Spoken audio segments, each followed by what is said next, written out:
Hey, everybody, welcome back. It is Men Cry in the Car podcast, episode 27. And we have a special guest. You already know all my guests are special, but definitely, I just want to let you know a little bit about Men Cry in the Car again. Some people ask me, like, what is this all about? So, to tell you once again, very short story.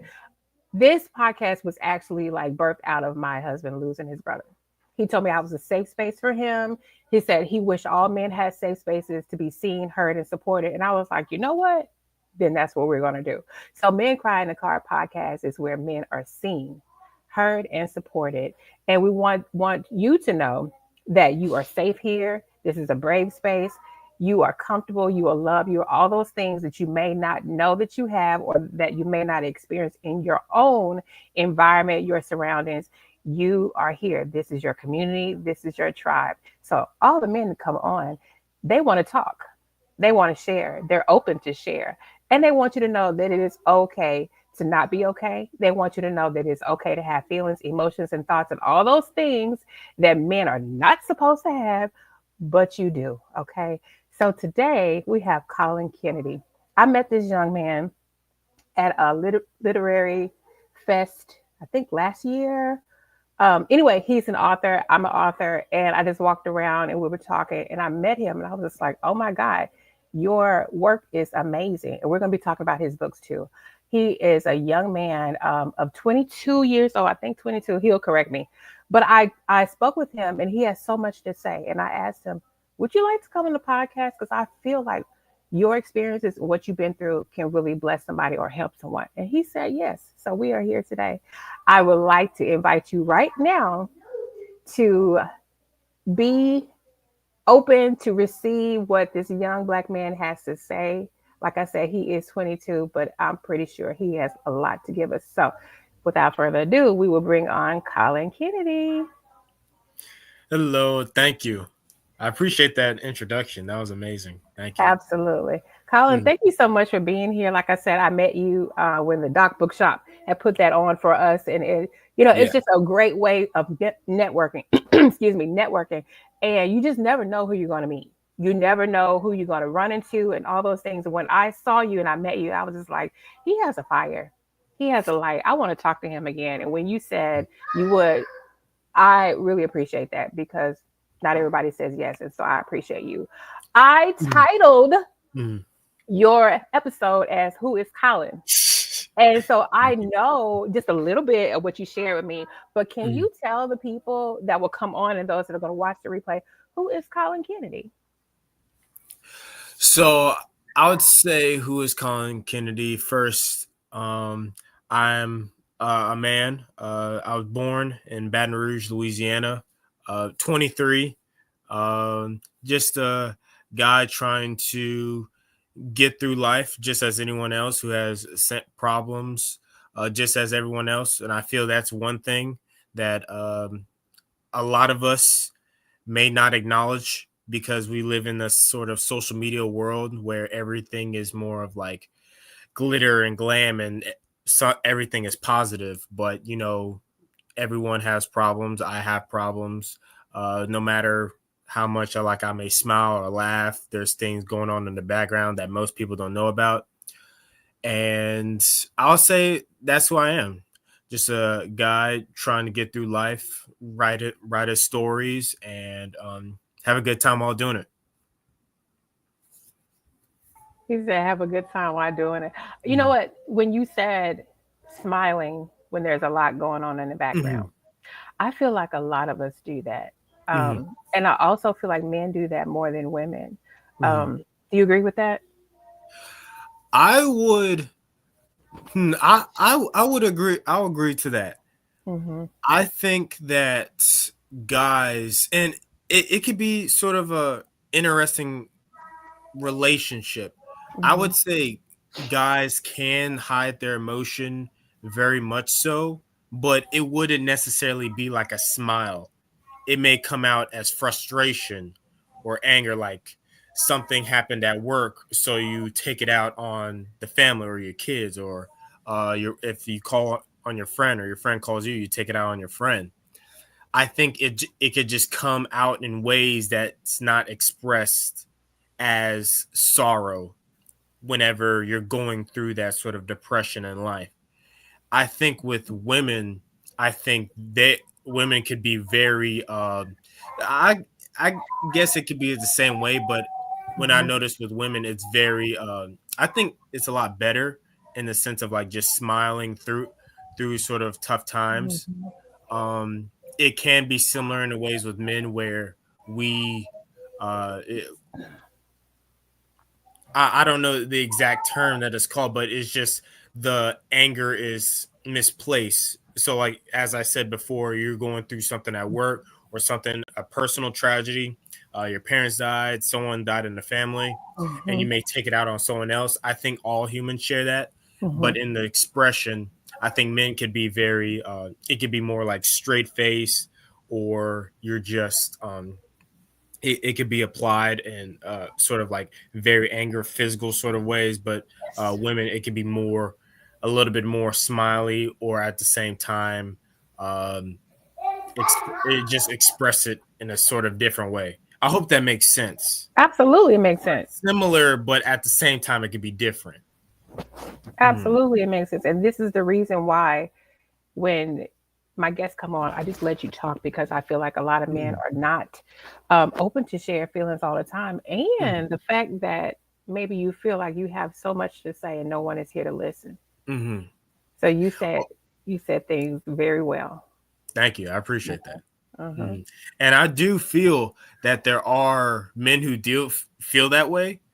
And what's beautiful is especially about this podcast, and that it just gives them a space to be able to speak their mind clearly without too much filters. Because I do think whenever we're in just a regular conversation, if we're in the we met at the it was a literary festival, and it could be at first whenever you meet someone it's like you automatically put your guard up because Mhm. you don't know how they will respond, like if I Mhm. say something the wrong way, if I say the wrong thing, they may misinterpret what I say. So men could put on like a big defense to prevent any of that, rejection or any of that Mhm. misinterpretation Mhm. from the other party.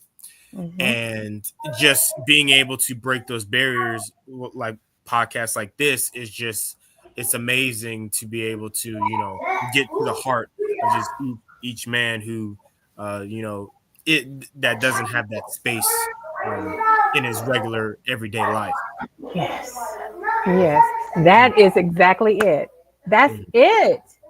Because Oh of the yeah. defense, and you don't you don't want to say the wrong thing. That you know what? Mm, We say that a lot. We society, we don't want to say the wrong thing.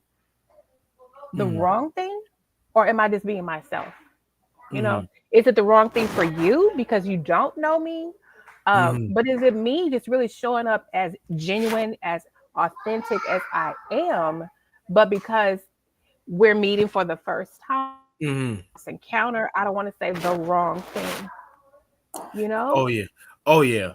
And that's the interesting thing too, Mm-hmm. because it's just like I want to be myself, but at the same time, it's like you just want to follow like social etiquette. So I think Mm-hmm. with all people, it's just it's just this conflict within us. It's just okay. I want to be myself. I want to be authentic, but then at the same time, if I go overboard, then it's like someone may or I may feel like misplaced, and it's just so much confusion with that, and Mm-hmm. so much. Over analyzing, overthinking, and it could drive someone insane with all Yeah, that. Mm, definitely can. So I will say this before we continue: be as mm. comfortable as you allow yourself to be. Okay, as Oh you yeah. allow yourself to be. Whatever you want to say it. Whatever you don't want to say, don't say it, because this is what it's for. This space is what it's for. Um, and Mm. hopefully, after we continue with this discussion, you'll feel like I'm so Mm. glad I came on because Oh yeah. um, you have a lot to say. You do. You are, and I Thank just met you for that time, and I think we talked maybe like 5 to 7 minutes. I don't think it you. Mm. wasn't long, but I felt your energy, and you are a dynamic young man. I know you are. Well, thank I you. know you are. Like I felt that. And just why when you were just talking right now, you said a lot of things that people feel: rejection, defense, Mhm.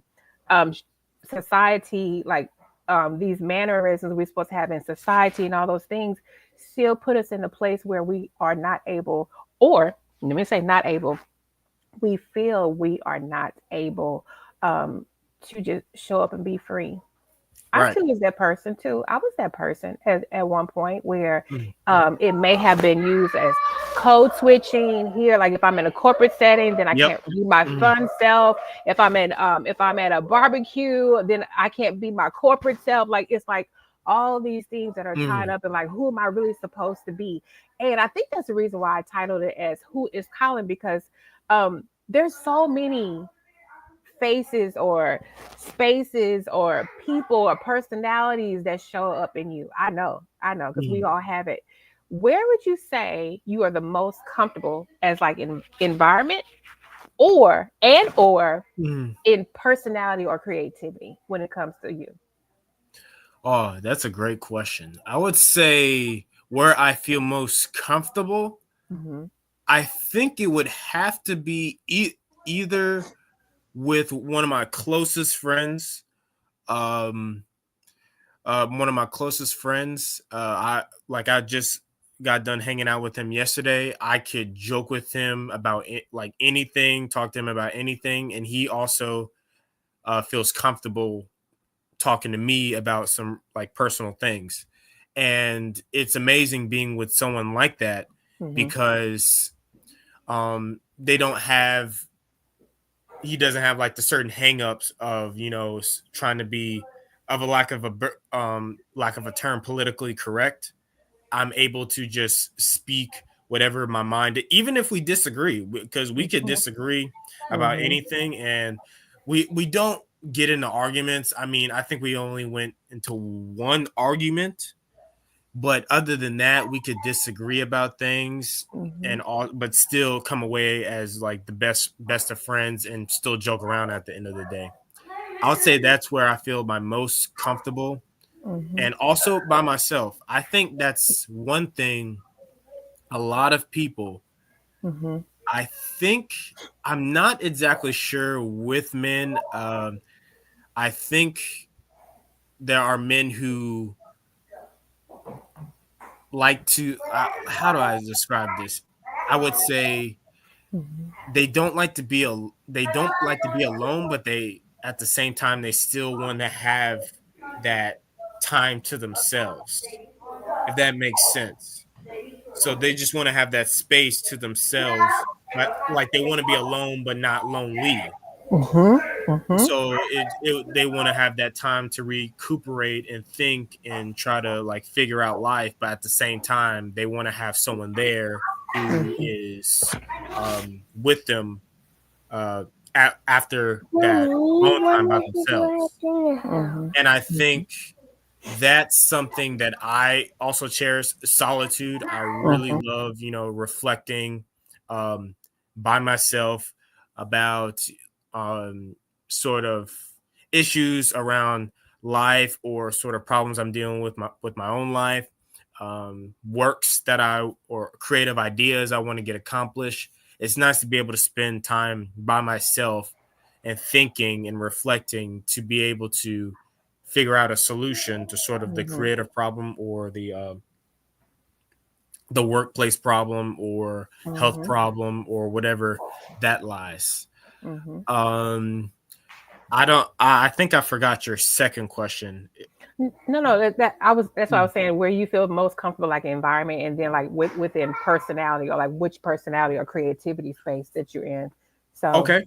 hmm I'll say with the sort of personality, Um, it can be really difficult to explain. I think in terms of uh, people say like introvert and extrovert. I hmm honestly think, and this is my own opinion, that hmm everyone has the sort of extrovert and introvert qualities. I agree. It's just that there is like someone may be a little bit more on the introspective or hmm introverted side, and some will hmm be more on the extroverted side.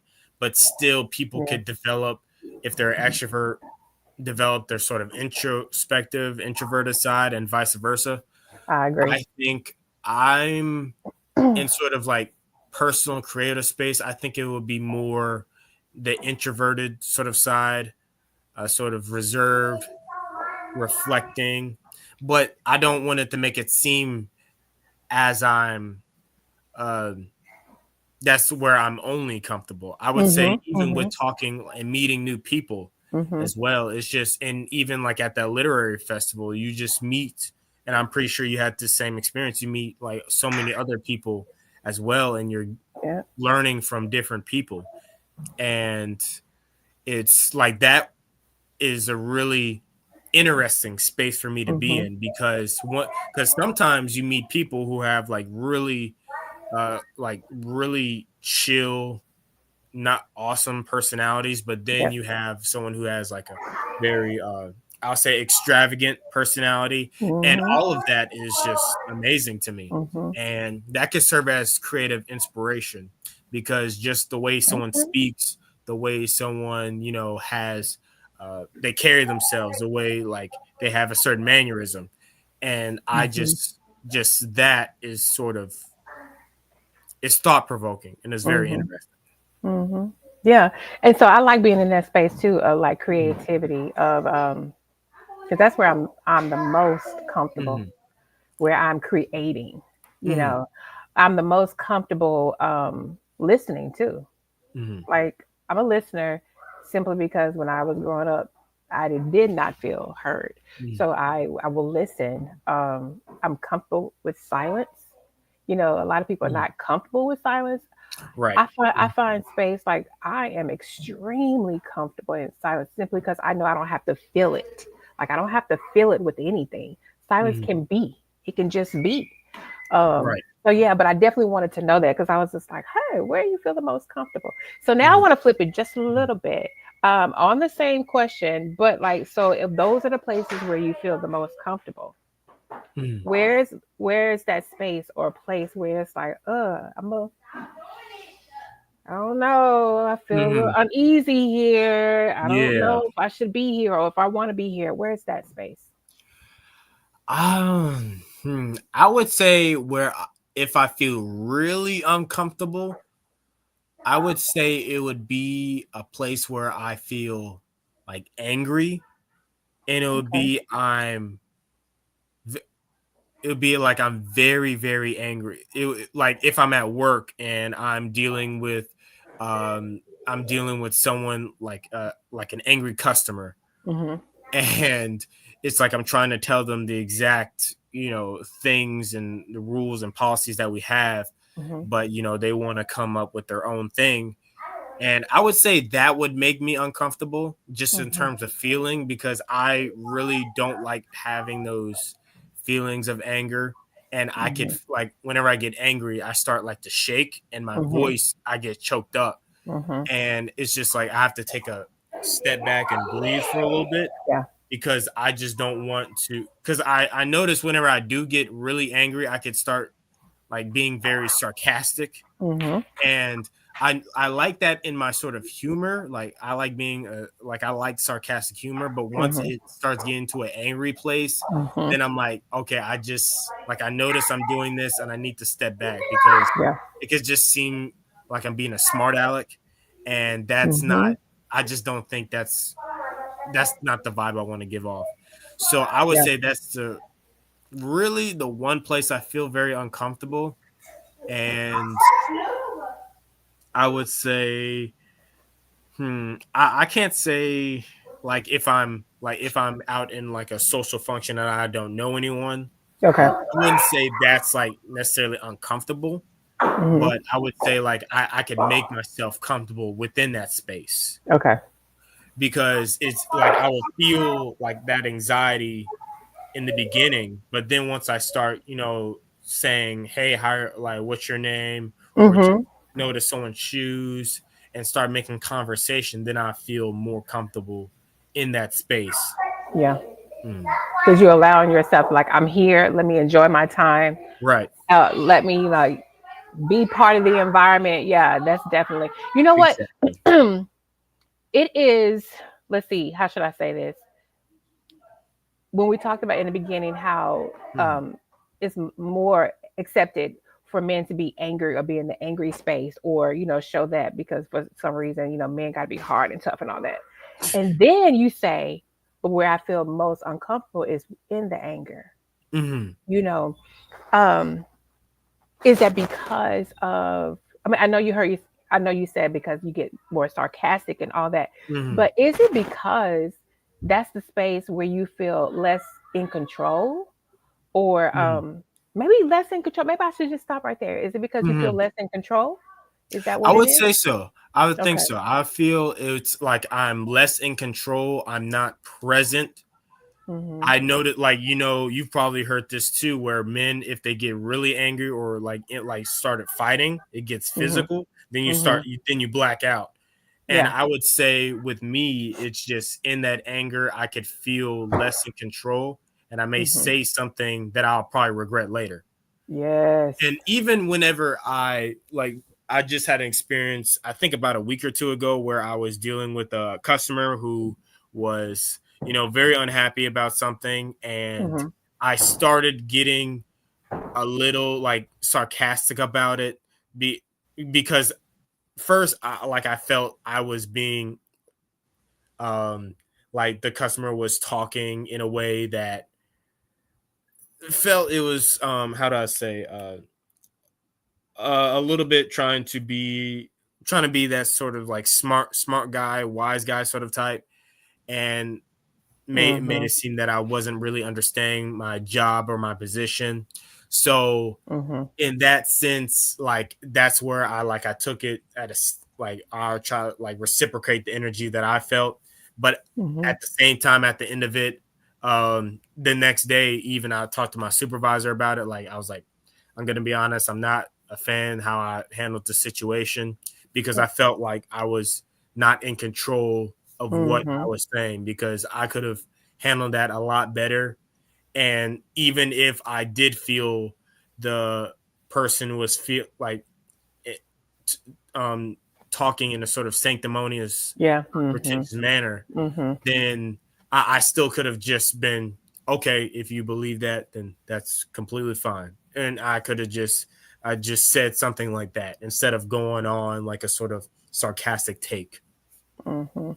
And Mhm. that's another good thing about that. Like hindsight is definitely 2020. Okay, oh, I could have handled that Mhm. better. And it prepares us. It prepares us for like when we are having feelings and emotions because we're people and we're going to have Right. feelings and emotions and they are temporary of any kind. You can be Mhm. mad one minute, sad the next. You can be happy one minute, angry the next. Exactly. They're all temporary, but it sets you up for how to respond. We talk Mhm. about respond versus reaction. Sounds like when you dealt with that customer, you were reacting. But as time went on, the next day you're like, you know what? This is how I could have handled it, which would Mhm. then have been a response, which is different. But it also gets to show you, or it shows you where you are in that situation. Like you said, oh, I turned out to be like a smart aleck just like him. It Mhm. shows you where you are in that intelligence of when Mhm. these type of customers or clients is like, that's something I need to work on. But Right. when I have this type, then I'm like, where that's my sweet spot. Like the customer that understands that I'm giving them policy and procedure, they understand that. But this customer that challenges me or whatever, then that's the part I need to work on.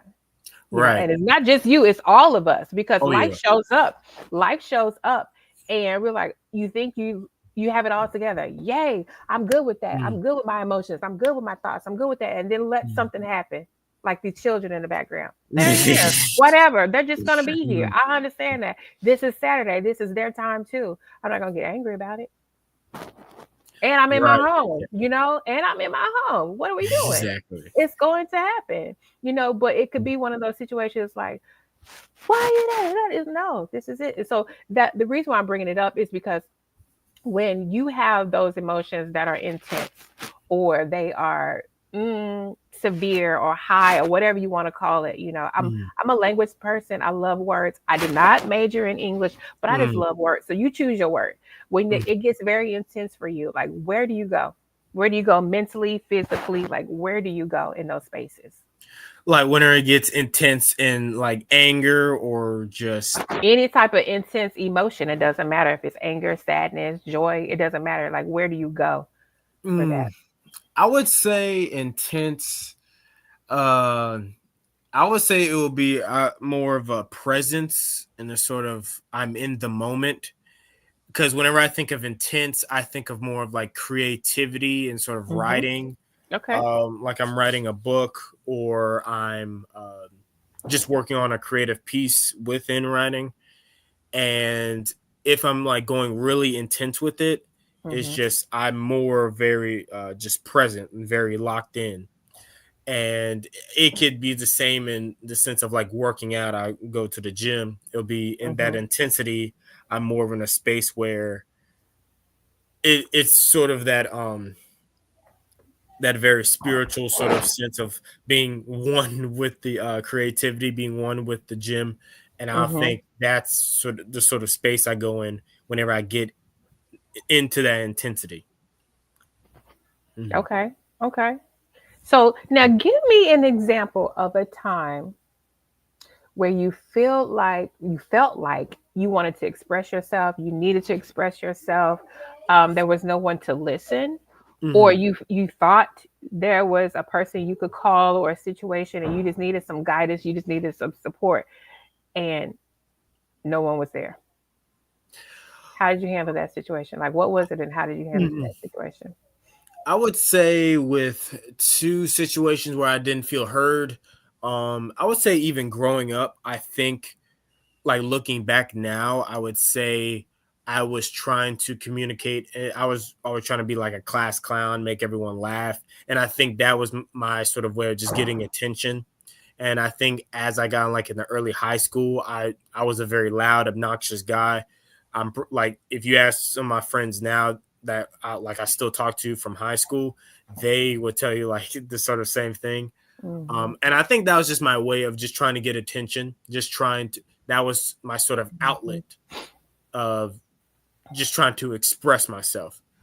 Um, I think in the sense of where I needed someone the most. I'll say even like a few years ago, um, I'll say like my parents were in the hospital, both of my parents, and I'm the only child, so I had to take care of them for a little while. And you call some people, like at least there were, I'm grateful that one, like there was like a close friend that was like there who actually came to the hospital with me. But even one of my other closest friends that I mentioned earlier that I hung out with yesterday, even Hmm. he was in the hospital as well, and there were some other friends in the hospital.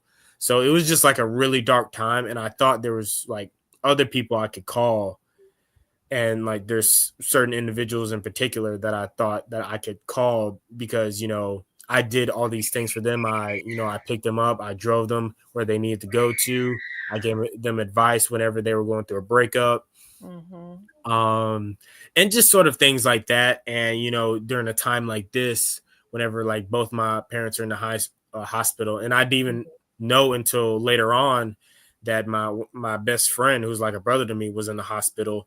uh like just figuring that out whenever my parents are in the hospital is just like, Hmm. it's like you would like to have someone like Hmm. at least just one person that Hmm. like that you could just be with, maybe joke around with, just to take the sort of darkness and pain away. So I would say like that was how do I handle that situation Hmm.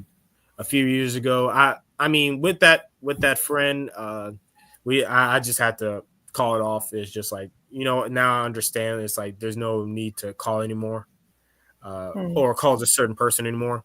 Hmm. Um, I feel like Hmm. sometimes Hmm. with God, with men, we want to argue things out. Okay. We want to, how do I explain this? We want to just speak it out and have like someone explain why they did what they did. So, for example, if I guess like a girl Mm-hmm. said, like if I'm asking a girl out on a date and she says, "Oh, I'm busy," or like I don't want to go out with you, Yeah. I think guys could want that sort of like logical understanding of like why exactly she didn't want to go out with me. We just wanted to make sense. Yeah. And I think at first I wanted with this certain person, like, oh, I wanted like an explanation. I wanted like something that would make sense. But then I had Mm-hmm. to stop myself. I'm like, honestly, it's kind of my fault. You know what I Mm. mean? Because it's just like I saw there were signs beforehand, even whenever I was doing things for the certain person Okay. that I've cut, like I've that were shouting in front of my face that I didn't pick up on. Mm-hmm. So it's in a way, it's like the person was already showing their true colors, but I just didn't. I failed to pick it up, and Mm-hmm. before I went over to this person's house, or if I like wanted like to give another call and just call, I'm like, you know what? Forget it. I'm just going like that's term going around, forgive and forget. Yeah. That's what I had to do, Okay. and it's I feel like it served me better.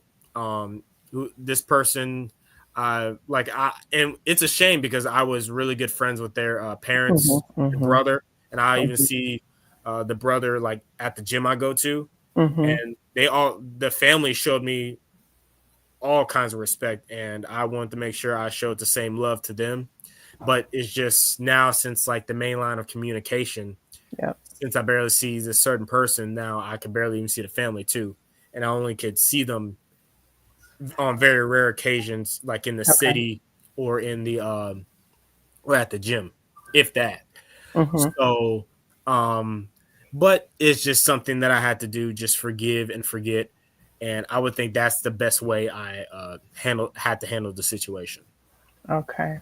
How did you take care of yourself though? Like if your parents are in the hospital and you thought you had this friend, like what did you Mm. do for yourself, like mentally or emotionally? How did you take care of yourself?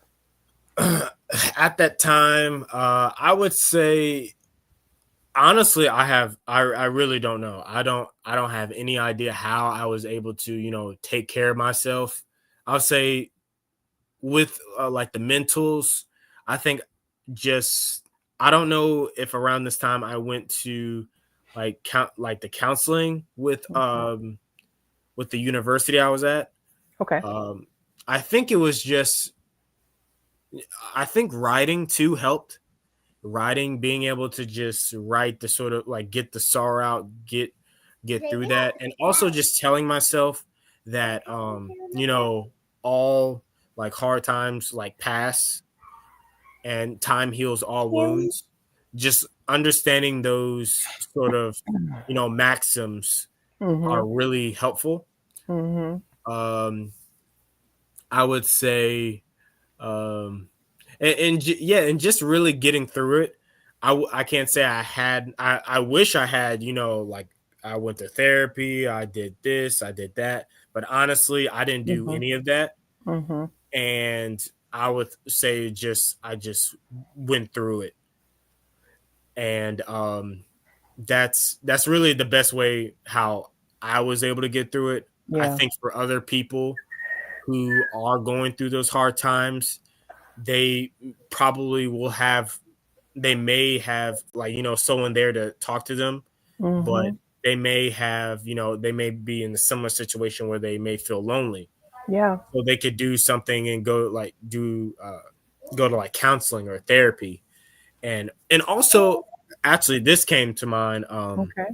going to what is it called, the non-denominational churches, and Mhm. there was uh the prayer teams, Yeah. and like just having someone pray for you was like really nice. And I was very religious growing up, and Mhm. it was also nice to be able to talk to other uh people like of my faith and other people like of different faiths, of just how they would handle like a sort of dark situation. Right. And I think that may be something missing in uh, some people, like they could forget the sort of spirituality of Mhm. Mhm. themselves and how that really helps with the mental game. And so just praying a lot, that really helped, and meditating, Mhm. and just talking to other people who are very experienced spiritually in Yes. that sort of game. Yeah. And yeah, I would say that's just the main things. And I say that too because a lot of people forget that that's part of their support team. You Hmm. get to create, just like we are born into families, we have relatives Hmm. connecting us through blood, but we get to create our own families. Just like Right. we get to create our own support system. And Hmm. whatever that support system looks like, for you, like you were saying, spirituality is Hmm. definitely going to be part of my support system because that is one thing that I Hmm. know keeps me grounded. Having a friend, having a counselor is always Hmm. good, a life coach. Anybody like your primary care doctor can be part of your support system. All Right. those things, really work. But the fact that you said you didn't do the counseling and all of that, but then still advocate for it, I love it. Hmm. Like I Oh love yeah. that. It's just like one thing may work for me that may not work for you, or I Hmm. wish I would have done that. And I know it's still something good for me. So this is what I would tell someone else to do. Because going through things by yourself, even if it feels that way or even if it is that way, that is the most difficult thing because it's like Right. I'm out here, I feel like I'm drowning, I don't have anybody, like where's my person, where are my people, and I'm over Right. here like just falling into the abyss, like nobody sees it, nobody hears it. And so Right. that's a really hard thing. And the fact that you went through that years ago and Hmm. you've come out to this side and still be able to speak to that, that just shows that like the resilience. And I'll say this too as well. Even though you did not go through counseling and all that, should you choose to go, Hmm. please do. Please do. Hmm. Because there may still be some remnants, and I will bet that there still is. Hmm. So I mean, go and talk about that and all those things, and what part that needs to be released that hasn't been released. Hmm. You can still do that. I just want to throw that out there. Oh yeah. Just Thank you. want to throw it out there for sure. But I definitely want to go into your books. I Hmm. know, I purchased two. I don't know if that was on. I can't remember. I think you have others. Anyway, tell us about your book because I know this is part of your healing. This is part of your creativity, and Hmm. I just want the people to know about it. And okay, so for my book, I think you might have purchased a Blue Period. A book, I Um, did. Yeah, yeah, I that did. was that was my sort of small collection of poetry. What was Mhm. it? My sort of chapbook of poetry, and that Mhm. was written around that sort of time period where I was going through that. Um, with that book, I wanted to experiment with just the sort of blue, sorrowful emotions, gloom, melancholy, Mhm. those sort of motifs, Mhm. and put like, and also Picasso's blue period, like Mhm. from the early 1900s, and try to evoke the mood of sorrow and sadness through Yep. repetition of the word blue. So Yep. whenever you read that chapbook, a lot of people, I did get some criticism Mhm. over, the repetition of the word blue, Mhm. but I don't think people understood where I was coming from with that, Exactly. because I was more of influence, and I still am influenced, because this is like the music of my childhood, Mhm. like just Chicago and also like deep South blues from like Robert Johnson, Howlin' Wolf Mhm. to Muddy Mhm. Waters. Mhm. Just there's a lot of Exactly. repetition in those songs, It is. and I don't think a lot of that tradition is preserved into arts nowadays. Mhm. It greatly influenced a lot of rhythm and blues of the '60s, the rock and roll, but I Yeah. don't think it's endured. And I would like to still see that sort of soul from like the blues of the Great Migration, the Chicago Mhm. blues, the Deep South Mhm. blues, to be Mhm. able to put in these sort of traditional formats. And I think too, with the repetition, you could see it in also Eastern styles of poetry, like in Mhm. Arabic forms of poetry. I Mhm. don't know it starts with a G. I think you pronounce it the ghazal. I don't think I'm pronouncing Ye- that right. I know what you mean, but I don't know how to pronounce it either. Exactly. So Hmm. it's just there's repetition in I think every other line, and it's just it's common with the Arabic forms, but I don't know Hmm. if like that repetition that was brought down into the sort of Western canyon or Right. canon. Hmm. So I wanted to, with the Blue Period, just experiment with that poetry. I always think that poetry is never finished. I think there is a quote Yeah. that poetry is never finished, but only abandoned. And I Hmm. think that's where, excuse Yeah. me, where these poems left off. It's just, I wrote them as experiments, but they could always be improved on. And that was the sort of creative outlet that helped move and sort of create a sort of purification, a catharsis within me Hmm. to be able to release those emotions on the paper. And my Absolutely. intention with that is to hopefully have people who are maybe going through the same emotions and get that sort of catharsis and release, because that's mainly what Grecian tragedy was used Hmm. for, or at least Hmm. one of the theories that Aristotle had for Greek tragedy is that it's used for the release, the purification of emotion, and because you feel pity for a character in the certain Yeah. play, then is this sort of release from that certain emotion. Hmm. And I always thought that concept was very interesting, and I wanted Hmm. to apply that with this collection. Hmm.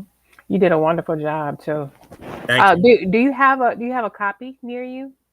So I have my let's It doesn't so matter. Like okay. if you have it, you can Mhm. show it, but definitely be able to Yes, tell people where they can purchase it, um, because it's a beautiful piece. So thank you. I got two copies. I'm going to send one to my brother from another mother because Mhm. we're both like into arts and everything. So let me tell you what I was reading. I felt like music, Picasso, Edgar Allan Poe, Thank Beethoven. you. Like I felt all of that, and I knew like the repetition didn't bother me because I Mhm. knew that's where you were going with it. Like so when you explained, it, I was like, how does that bother somebody? But then if you're not in that space of appreciation of Mhm. eclectic pieces, or if Mhm. you're not in appreciation of anything outside of you, you wouldn't know Right. exactly. And so I'm just gonna say it Exactly. like that. Mhm. It was beautiful. It is beautiful.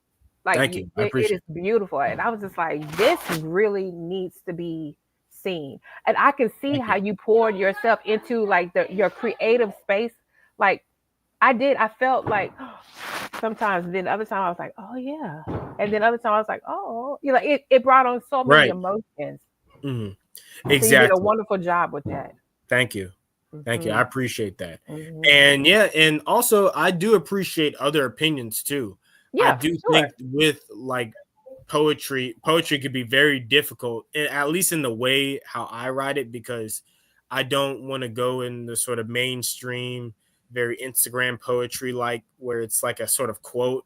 I Yeah. try to make it very concentrated. So Hmm. because I want the person to think, and I also accept a lot of not necessarily negative, because I don't really take it as like negative criticism, but it's just Hmm. more there. It's more of critical thinking, Yeah. or Yeah.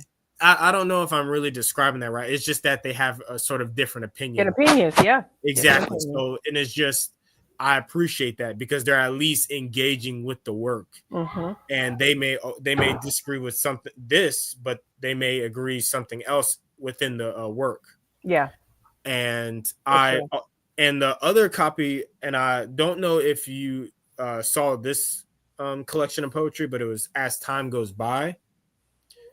I feel like I This did see that, but Yeah, and this was the copy that I picked up to hmm. show here, but it was at the last minute that I remembered that you might have gotten a blue period. Hmm. I could still get a copy real quick because I know exactly where I could get it if you would Okay. like me to show. Yep, for sure. Okay, I could let me do this real quick.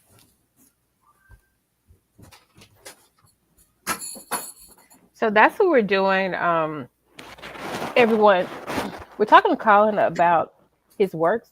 We have a blue period, and then as time goes by. We're going to find out exactly where we can purchase these because you want to get copies for yourself and for others for sure. And here is a blue period Mm-hmm. right here, and Mm-hmm. it's with the sticker of like the 5 stars for the reader's favorite. Absolutely. So yeah, Absolutely. so And this one, where a blue where can they period. purchase? This a blue period could be purchased on Amazon. Um, just sort of a blue period, but also put in Colin Kennedy, Kollin, Mhm. because I believe there's also an anime or a manga series called Blue Period. So to not confuse anyone, just put a blue period, then Colin Kennedy. And Mhm. also, as time goes by, can be found on Amazon as well on my website, collinkennedy.com. But it'll just direct you to Amazon. And as time goes by, it can also be found on Apple Books, iBooks, and I believe, and also on Barnes and Noble as well. Absolutely.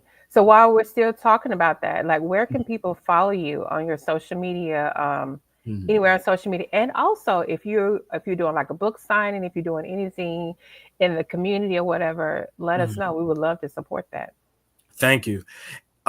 So with the tomorrow, I'll be doing a poetry reading at Ooh. Opening Bell Coffee in Dallas. That's going to be at 12 p.m. to 1:30 p.m. And I'll be there reading as time goes by. But I will have like my friends in the background, Dan and Pratouche. They'll be playing their instruments, and it's gonna be more of a jazz improvisation where they'll set a beat, and then I'll Mhm. read my poetry, but Mhm. also go into a space where I'm just like using my stream of consciousness to create a sort of mood from the poetry itself. And the first time we did it, I was terribly nervous about it. I wouldn't Mhm. say nervous in the sense where I was afraid of my skill, because I do have confidence within my poetry and within my Mhm. skill, but it's Mhm. just sort of like the unknown that I'm diving into. And Yeah. there's a sort of excitement within that. Yeah. And that's really what I felt. It was like the nerves, but also excitement. It's like, what's going to happen next? And I'm really excited for this show because I think this will give the people the opportunity to see what we've improved on, and Mhm. also just see what, or let people know what jazz, how jazz could be sort of applied to like just reading poetry. Because Mhm. um I believe I told you I'm originally from Louisiana, so Mhm. jazz was like very important. Like growing up, like Louis Armstrong was very important for me, Miles Yeah. Davis, Coltrane, and just Mhm. using those sort of influences within my poetry. Just it's amazing to me how those like Mhm. artists of those of the jazz age are able to take a composition, but give themselves like a Yeah. certain amount of bars to be able to improvise whatever they want on a scale. Mhm. And it's like they're in a sort of sort of in a box, but they're able to overcome that sort of box. And I always found that dynamic very interesting, and I wanted to apply that with my own performances. Like there Mhm. is that sort of performance in rap, like freestyling, and Yep. also like the what is it called? Like method acting. I'm pretty Mhm. sure you know where like Mhm. actors are. They have like the script, but then they may go off the script a little bit, Yeah. and that goes to what we were saying earlier. It's like just being in that like intensity, just that focus. The creativity could just spark or like just blow up out of nowhere. It's just Mhm. that interesting dynamic where since you're so intensely focused on something and to accomplish something, that you're open up to a whole bunch of opportunities. And I wanted to apply like that sort of I believe it's I love I have the book right here. That's what I'm it. looking at. The Stan Silveski. I can't pronounce his name. A method acting teacher of the 20th century. Just Okay. applying his sort of concepts with my poetry and jazz concepts. I hope to like accomplish something interesting and very creative at this performance. And then also I have a book event in Winsboro. I believe that's going to be Okay. May 3rd or May 4th. That's going to be a book signing book event where I'll be there Okay. from like 9 to 3 p.m.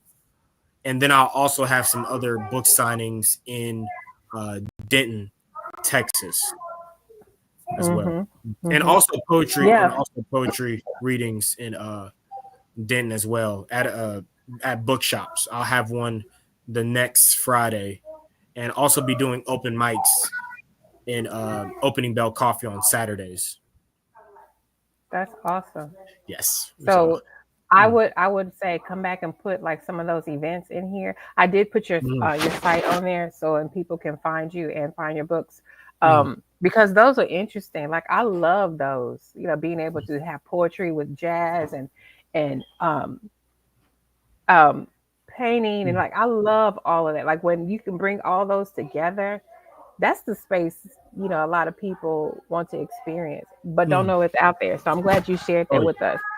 And also, before we thank you. leave, because I know we have just a little bit more time, what is one thing you want to leave with whomever that may see your episode? Like, what is the word that you Mm. want to say? What do you want to leave with us today? I would say, what would I like to leave? I would say just understand that people are going through everyone is going through problems. Everyone has their problems, from like the biggest celebrity to the person who's standing on the street. Everyone is going through something. Someone is going through, like, it may not be like the worst thing in the world. Like, if for your own, whoever's watching this, your own situation, it may be someone who's not as suffering as you, or maybe suffering even more. So I think putting things into perspective really helps with, going through life and making sure that you get to the other side towards positivity and happiness. With that, it's just, I think a lot of people don't really understand or have the perspective of like how everyone is human, everyone is going through something, and just making sure you have that perspective will really help. You with going through whatever you're going through. Thank you so much because I know a lot of people do feel alone and they don't feel like Mm. there's nobody out there or understands them. So that's definitely a word. Thank you, Colin. Thank you Thank for you. being here. Look, thank you Thank you. for not being distracted by the children and being No, in the home. you're Like, fine. it's just how it is. Mm, But I really mm, appreciate you. I appreciate you coming on, speaking. mm. Um, Thank you. as a 23-year-old young male, you still have lots and lots to say, and I knew you would. Thank And don't stop talking, don't stop speaking, don't stop sharing your craft, who you are, because truly your story matters, your testimony matters, you matter, you are very purposeful. So if at any time you feel like that's not who you are, remember today, remember this day, you. Mm, remember that you touched me, mm. and I know when other Thank you. people see this, they're going to be touched as well. So, Mm, what I want to do right now, I'm going to take you down. I'll end the live, but I want to come back and I want to talk to you. Just give mm. me a second, okay? Thank you. Everyone, thank you so very much for coming on. Those that are going to watch the replay, all the things. This has been another successful episode of Men Cry in the Car podcast. Again, hey men, say it with me. You know what I'm going to say. I see you, I hear you, and I support you. Until next time, I'll talk to you soon.